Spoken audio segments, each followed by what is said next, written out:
Willie D Live. You didn't know it was like 6, 7, 800 more dudes out there just and, and, and, running through. and I'm getting the least money. You know what I'm saying?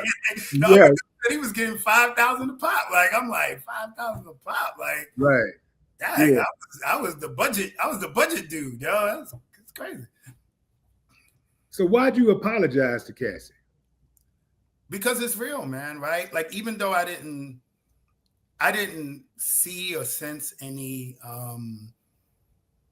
indication that she might have been under distress. That's what she's saying, right? So if I'm in a sexual situation with a woman and really the real circumstances, if that ends up being the truth and the allegations are real, and now I'm contributing to her distress by interacting with her in a sexual way, and I'm just not intuitive enough to know that it's happening or I'm unaware. I don't want to be in that situation, bro. I don't want to be sexually involved with a woman that could possibly be forced to interact. Like that's not something that's going to sit right with me. So if that was indeed her experience and me being involved was something she was doing under her will, against her will, then I apologize for that, man.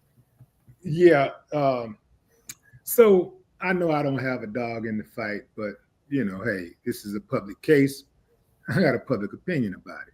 So the thing is, Cassie was a co-conspirator in all of this. This is a RICO case.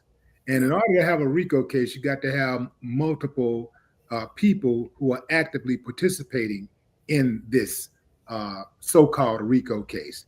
Cassie was Diddy's shotgun rider. She was Diddy's Bonnie. So if anybody owes anybody an apology, I would think that Cassie owes you an apology because you did not know what was going on. She knew what was going on the entire time. And also, Cassie filing that lawsuit against Diddy dragged you all the way into this. It dragged your public life into the spotlight. So to me, if anybody owes anybody an apology, Cassie should be apologizing to you, which to this point, I know she hasn't done. Unless she called you on the bat line and said, hey, okay, I apologize. Yeah, well, that hasn't happened. And honestly, brother, that's a perspective I never even considered, man. Like, yeah, that's food for thought right there, man. Because, yeah, my life is definitely in shambles right now for being dragged into this public spectacle, man. So, yeah, it's something to consider. Considering the fact that your life is in shambles and everybody's getting paid off of this case, like the prosecutor's going to write a book, the defense the attorneys are going to write a book, all of the witnesses, the ones who claim to be victims are all going to write a book and they're going to get paid. Do you have any trepidation about, people saying that you only writing this book to make $1? Nah, not at all, man. Look, the book was written, and they made sure they emphasized this on the trial. My book was written and finished sometime between 2022 and 2023, okay. Way before these allegations, way before testifying or anything, right? And actually, when it came time to testify, I wasn't even going to release my book, right? I was still trying to find a proper marketing strategy. I had paid a PR company and I was kind of setting up like a conventional launch that you would do with a book. Mm-hmm. And how my book ended up coming out last minute was the defense got wind I had a book and then they subpoenaed it. So my lawyer said to me, listen, once you subpoena your book, you lose the control of it.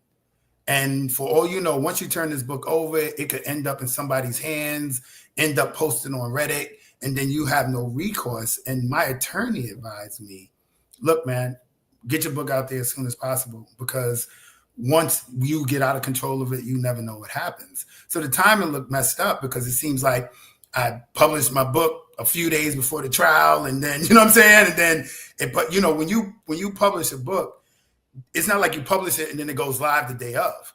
You publish it, they screen it for a few days, then it pops up for sale. So the timing looked like, oh, I just threw this book out there, whatever. But I was just trying to, based on my attorney, protect my intellectual property because I had to hand it over.